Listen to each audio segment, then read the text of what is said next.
Oi, pessoas! Bom dia, boa tarde, boa noite! Sejam bem-vindos a mais um episódio do podcast Alma de Poeta. E hoje, esse áudio é para eu não perder o foco, porque inicialmente esse podcast foi idealizado para compartilhar com vocês as poesias do Pai Antônio. E faz um tempão que eu não falo nenhuma poesia dele, não é verdade? Eu já estou até me cobrando por causa disso. Meu nome é Evandro Tanaka, eu sou médium umbandista, e nesse podcast a gente fala sobre espiritualidade, umbanda e mediunidade, e também sobre as poesias do Pai Antônio.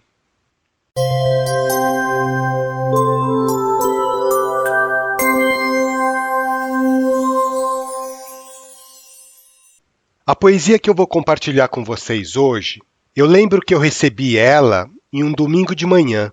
E ficou marcado para mim porque foi uma das poucas poesias que eu recebi do Pai Antônio e que ele estava sozinho, sem mais nenhuma outra entidade acompanhando. Isso me marcou, sabe?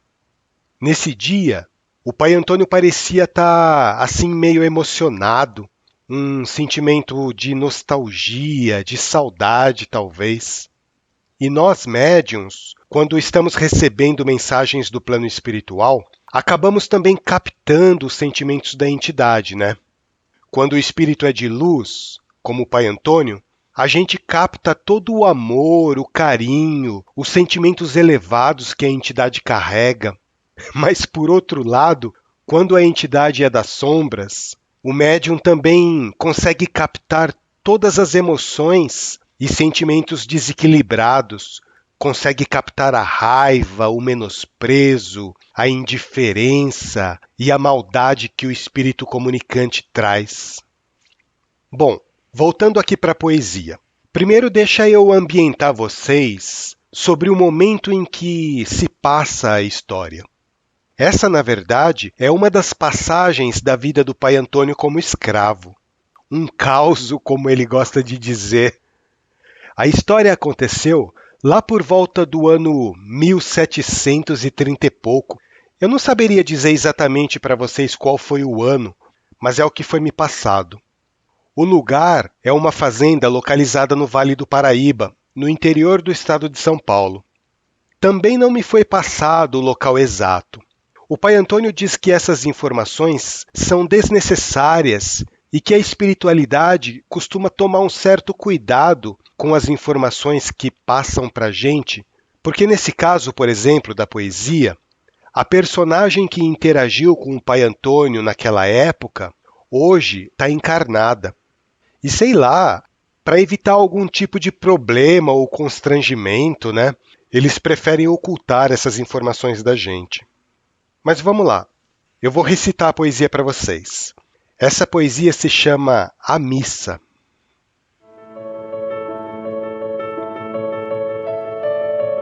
Era um dia formoso de domingo, e Preto Velho acordou sorrindo, porque ia para a igreja rezar. Toda semana, no dia santo, a sinhazinha cheia de encanto chamava o Preto para acompanhar. Preto Velho arriava os cavalos e com as mãos cheinha de calos preparava feliz a carroça. Então esperava dentro da cocheira, às vezes por horas inteiras, para poder levar sim a moça. Da fazenda até o povoado, Preto Velho seguia calado, ouvindo a sinhazinha cantar. Até os pássaros se envergonhavam nos doces acordes que ecoavam daquela voz fininha no ar.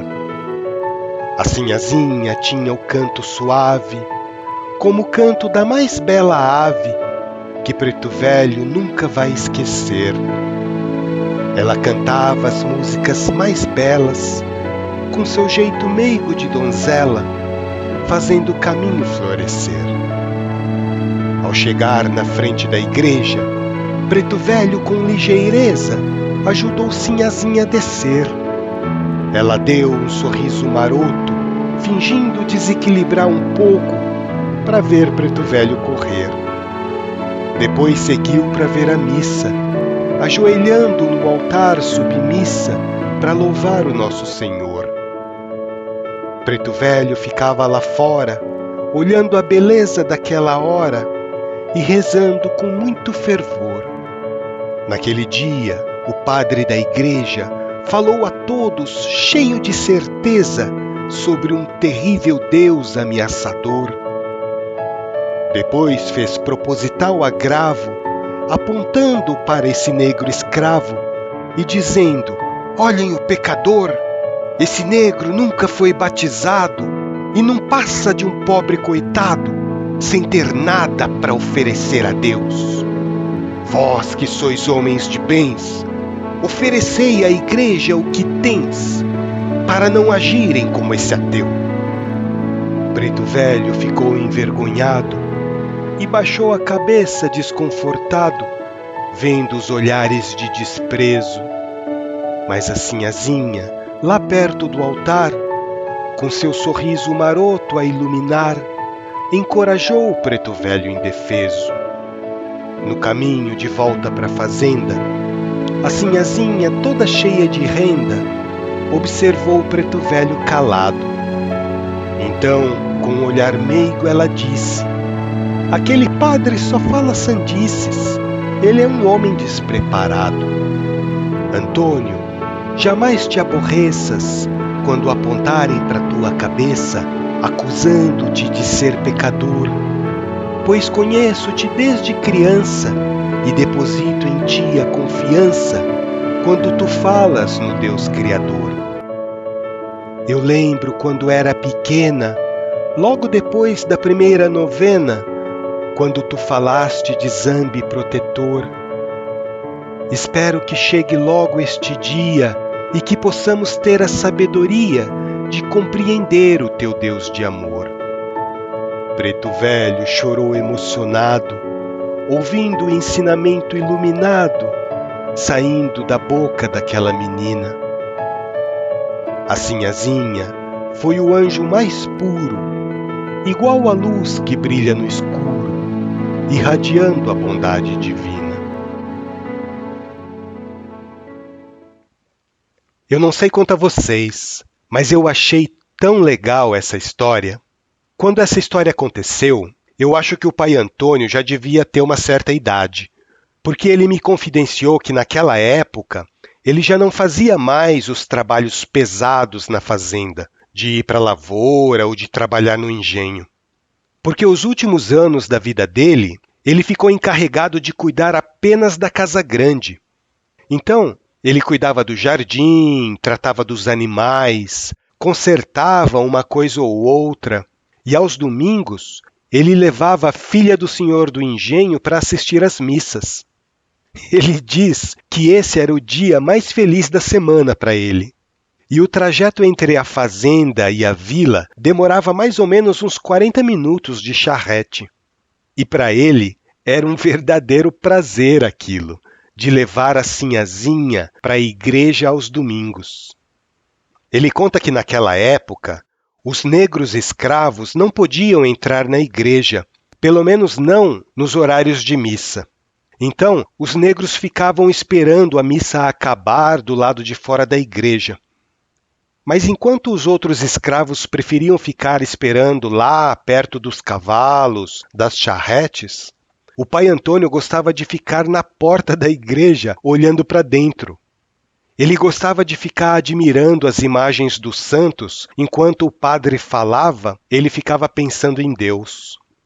Nesse dia em particular, ele estava lá, como sempre, na porta da igreja, olhando para dentro, quando de repente o padre da paróquia aponta na sua direção, chamando ele de pecador, dizendo para as pessoas não serem igual a ele.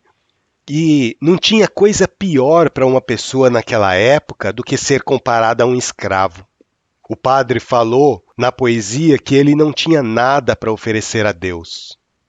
É claro que o padre da paróquia estava usando o pai Antônio como exemplo, coagindo moralmente as pessoas a contribuir financeiramente para a igreja, a darem o seu dízimo. Na poesia, o padre fala assim: Vós que sois homens de bens, oferecei à igreja o que tens, para não agirem como esse ateu. O pai Antônio, coitado, ele disse que travou naquela hora, ficou sem reação, porque a igreja toda olhou em sua direção e ele só queria um buraco debaixo da terra para poder sumir naquela hora. Só que dentre tantos olhares de reprovação, ele recebeu um olhar diferente. Havia um olhar de compaixão, que era o olhar da sua sinhazinha. E esse olhar de compaixão foi o que sustentou o pai Antônio naquele momento. Daí, ele conta que na volta para a fazenda, ele voltou todo cabisbaixo, né? Todo envergonhado por ter sido objeto de menosprezo. Foi quando a sinhazinha, usando da sua sensibilidade, falou aquelas palavras tão bonitas e confortadoras para ele. O pai Antônio diz que hoje ele sabe que naquela hora a sinhazinha recebeu uma inspiração do plano astral, dos bons espíritos, para confortar o coração daquele escravo naquele momento. Ela foi, inconscientemente, um instrumento mediúnico para passar uma mensagem amorosa para o pai Antônio. Gente, eu estou tentando passar para vocês aqui as percepções que eu tive enquanto eu escrevia os versos que o pai Antônio me ditava. Porque é claro que, apesar da poesia ser linda, os versos por si só não conseguem trazer a riqueza de detalhes que só a percepção mediúnica consegue captar, não é verdade? Sabe o que me chama a atenção nessa história? É o respeito que a sinhazinha tinha pelo pai Antônio.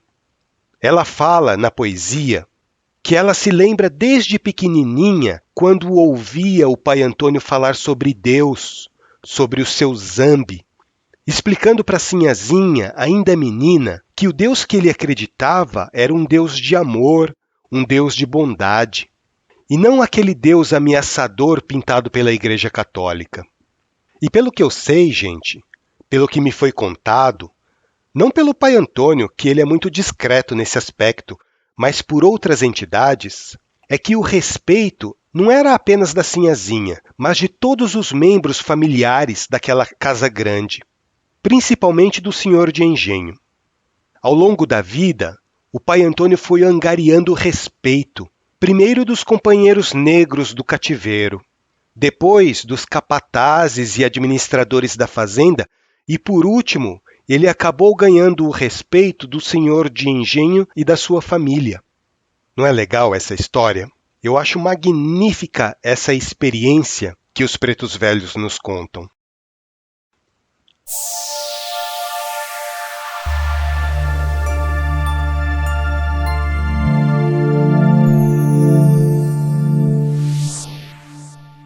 Bom, gente, eu quero aproveitar esse áudio aqui para tirar algumas dúvidas que eu recebi de algumas pessoas e que eu acho que seria bem legal da gente conversar.